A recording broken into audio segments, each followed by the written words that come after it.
Dengan senang hati, kami akan menemani Anda melalui program belajar hari ini bersama saya Silvi dan rekan saya Kanza. Kalian sering ngerasa kesulitan nggak sih dalam mengatur waktu belajar? Atau kalian ngerasa kalau belajar itu ngebosenin? Jangan khawatir, karena berita hari ini akan membahas tentang tips belajar efektif ala siswa SMA. Dalam program ini, kami akan memberikan strategi yang efektif dan inspiratif dari teman-teman sebaya kita. Perkenalkan, nama saya Asyifa. Nama saya Gendis.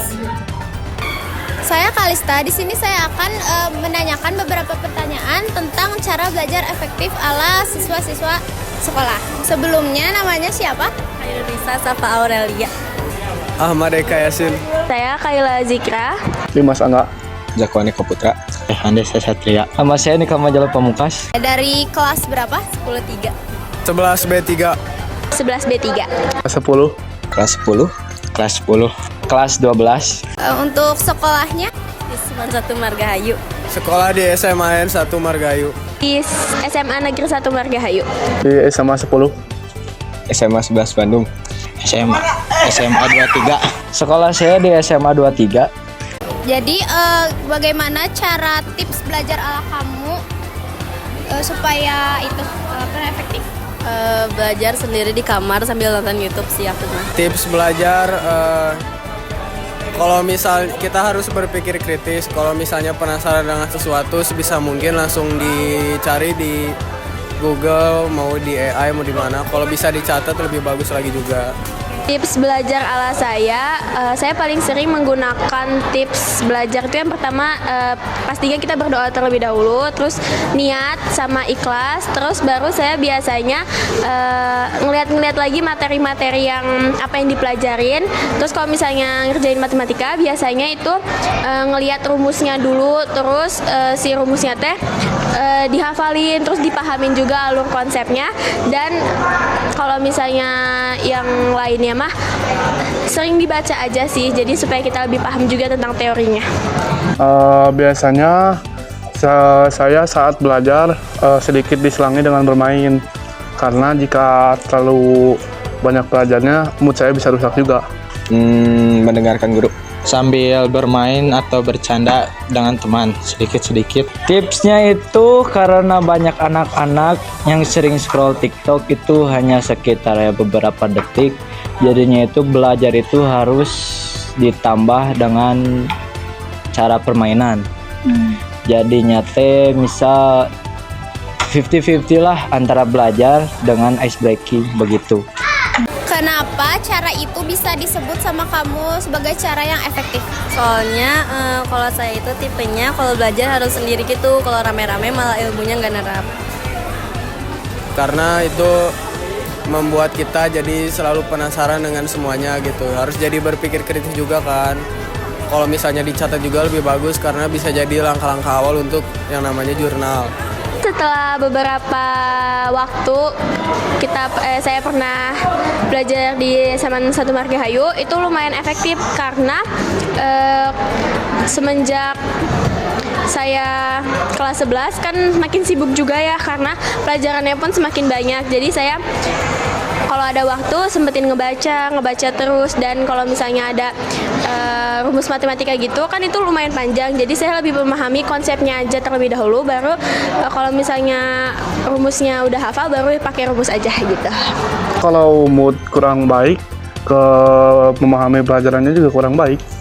Karena dengan mendengarkan guru kita bisa tahu apa-apa aja, agar tidak mengantuk di kelas dan bisa lebih sedikit konsentrasi. Ya seperti yang saya tadi bilang, soalnya banyak anak-anak sekarang itu gampang boringan lah, intinya mah gitu. Oke, untuk pertanyaan selanjutnya itu bagaimana cara kamu mengatur jadwal belajar tersebut? Kalau saya sih tergantung kemauan saya ya. Kalau misalnya saya lagi mau belajar ya saya belajar. Ya harus beneran diatur, kalau bisa pulang sekolah, kalau main cuma sejam paling lama. Aturan di luar juga harus itu, jangan nggak peduli misal dengan makan sama waktu tidur yang kayak gitu. Kalau mengatur jadwal belajar biasanya kalau misalnya ada PR itu dikerjain tiap malam gitu. Terus kalau misalnya minggu sebelum hari Seninnya biasanya saya lebih sering ngebaca-baca dulu materi apa yang dipelajarin, dan sebelum guru menerangi mata pelajarannya jadi kita lebih baik baca-baca dulu materinya apa yang bakal dipelajarin gitu. Biasanya saya sehari belajar 2 mata pelajaran karena kalau terlalu banyak memberatkan juga untuk saya. Mengaturnya itu dengan cara mengikuti jadwal yang di sekolah. Biasanya saya belajar 3 atau 2 mata pelajaran sehari.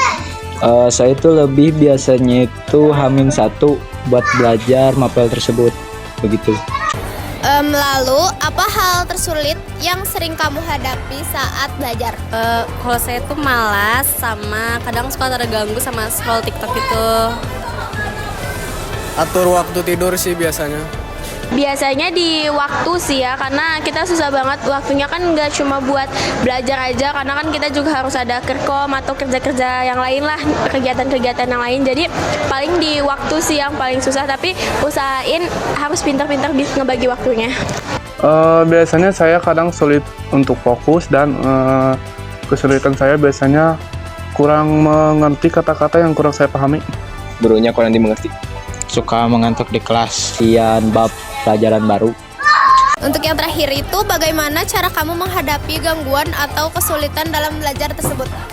Kadang saya suka melihat orang tua saya gimana cara masuk sekolah ini, jadi kayak langsung, oh iya saya harus belajar dan lihat. Sholat.